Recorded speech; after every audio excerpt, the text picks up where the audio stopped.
In terms of, I do want to touch on the research phase, because I think that there is definitely like a time and place for the research phase. But as you said, like, you don't want to then get stuck into analysis paralysis. So like, what would you say is like really important in the research phase and things that you do just want to like completely block out?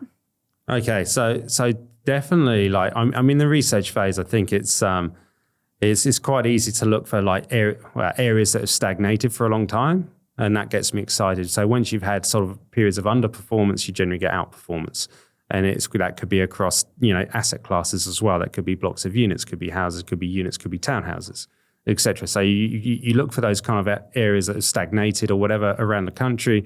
And then within sort of within suburb analysis, you're looking for those kind of areas.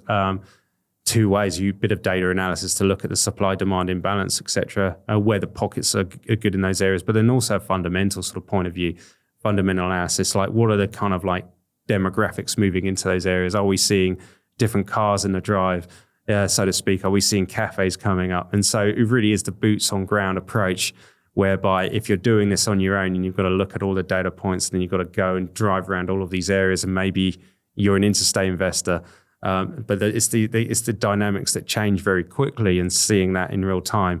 Those are the things that are quite important as well. Looking at ripple effect, looking at kind of like, you know, surrounding suburbs that are pretty expensive, etc., where there's going to be a bit of flow on, where people get priced out. A bit of economics, like you know, kind of looking at potentially how the macro situation's looking and how that could factor in. Factor in for property prices. There's a number of things going on at the market. There's so many things, but I think trying to use you know, property tech platforms where they're all doing the same thing, and maybe buying 5 subscriptions, and they're really, what you're really looking for is like trying to find the holy grail where the next brilliant suburb is, and it's going to tell you where to go. That's not how it works. There's a number of other things that go into it. So I think, again, like, not going too crazy. There's certainly some data points, some fundamental analysis you need to use, but again, it all boils down to actually buying something.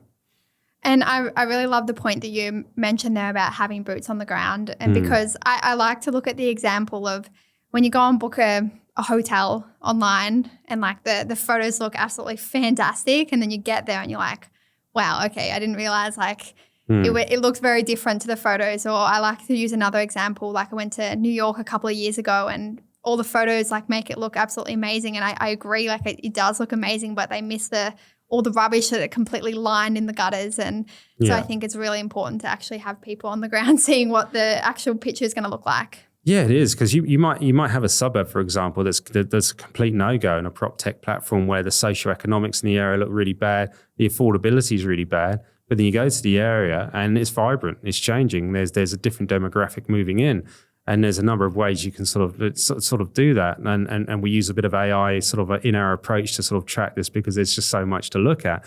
But again, boots on the ground as well. Once we find these areas where we can actually shortlist and tap into, it's then spending a bit of time, you know, going to the local pubs or whatever, you know, talking to people, etc., and getting a view on how an area is changing. So yeah, it's important just to taste it, and not just look at, say, you know, a 5-page report that's kind of got a few graphs here, which looks like a sure thing on paper. Like, yeah, sometimes that might work for sure, but there's a much more to it than that.